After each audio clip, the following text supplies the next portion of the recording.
नमस्कार. व्हिडिओमध्ये बघितल्याप्रमाणेच मस्त अशी झणझणीत आणि झटपट बटाटा रस्सा भाजी बनवूयात आपण. तर चला. तर स्वागत आहे तुम्हा सर्वांचं माझ्या प्रतू लाईफस्टाईल या चॅनलवरती. तर आज आपण बनवणार आहोत एकदम झणझणीत आणि घराघरातील आवडती डिश म्हणजेच बटाटा रस्सा भाजी. तर ही भाजी इतकी सोपी आहे ना की नवीन स्वयंपाक शिकणाऱ्यांनाही नक्की जमेल आणि इतकी चवदार की सगळे बोट चाटत बसतील.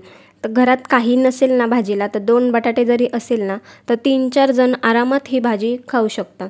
तर चला जास्त वेळ न घालवता आपण सुरुवात करूया. तर आधी साहित्य दाखवते. तर 2 मी मोठ्या आकाराचे कांदे घेतलेत, ते बारीक कापून घेतलेत आणि 2 मोठ्या आकाराचे टोमॅटो तेही बारीक कापून घेतलेत. आता पुढे दाखवतेच.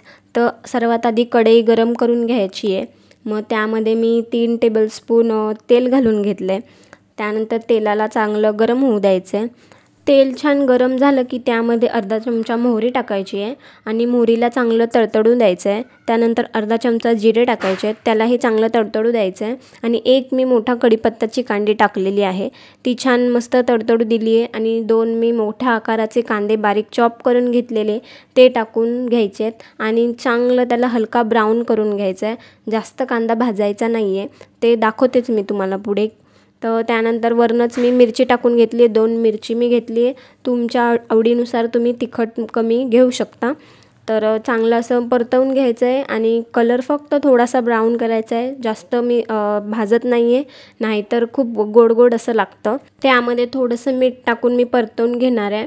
असं 2 मिनटं चांगलं स्लो फ्लेमवरती मी परतवून घेतलेलं आहे. आणि बघू शकता तुम्ही हलकासा फक्त ब्राऊन कलर आला आहे, जास्त मी डार्क केलेला नाही आहे कारण की भाजी खूप गोड होते त्यामुळे.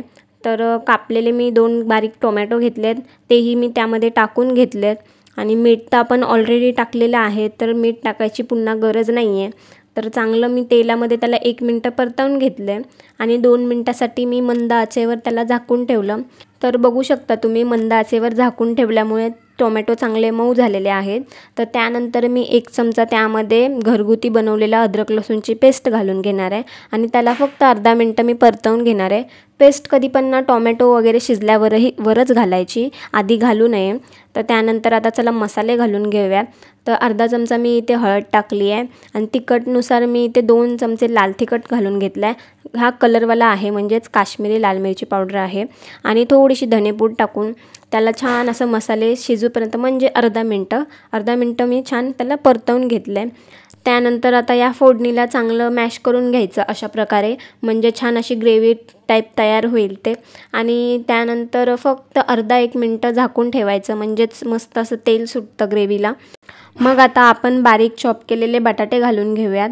मी मगाशी 2 मोठ्या आकाराचे बटाटे चॉप करून त्याला पाण्यामध्ये ठेवलेले, तर ते घालून घेतले. आणि त्यामध्ये अर्धा चमचा मी काळा मसाला घातला आहे. ह्याने खूप छान टेस्ट येते आणि हा मसाला ना बाजारात तुम्हाला भेटून जाईल. तर या सगळ्यांना मी 1 मिनटं असं तेलामध्ये परतवून घेतलं आहे, म्हणजेच मसाल्याला आणि बटाट्याला 1 मिनटं तेलामध्ये परतवून घेतलं आहे. त्यानंतर मी अर्धा ग्लास असा मी पाणी घालून घेतलं आहे. लक्षात घ्या शिजताना जास्त पाणी घालायचं नाही, अर्धा ग्लास खूप आहे. तर छान त्याला अर्धा ग्लास पाणी टाकून शिजवून घ्यायचं. त्यानंतर मग तुम्ही हवं तेवढं पाणी टाकू शकता. तर इथे मी झाकण ठेवून 5 मिनटं शिजवून घेतलेलं आहे भाजीला. तर तुम्ही बघू शकता किती छान अशी तरी आलेली आहे भाजीला. आणि बटाटा रस्सा भाजी शिजण्यासाठी ना 5 मिनटं खूप पुरेसे आहेत.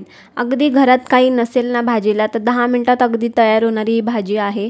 बघूच शकता तुम्ही भाजीला किती छान तरी वगैरे सुटलेली आहे. आणि बघा मंडळी, आपली मस्त झणझणीत बटाटा रस्सा भाजी तयार आहे. ही तुम्ही फुलक्यांसोबत, भाकरीसोबत, अगदी चपाती बरोबरही खूप छान लागते. तुम्ही एकदा नक्की बनवून बघा आणि कमेंटमध्ये सांगा कशी वाटली ही रेसिपी. आणि व्हिडिओ थोडा जरी आवडला असेल तर लाईक, शेअर, सबस्क्राईब करायला अजिबात विसरू नका. तर चला पुढच्या व्हिडिओत भेटू एकदम टेस्टी रेसिपी सोबत. तोपर्यंत खुश राहा आणि चविष्ट खा. बाय.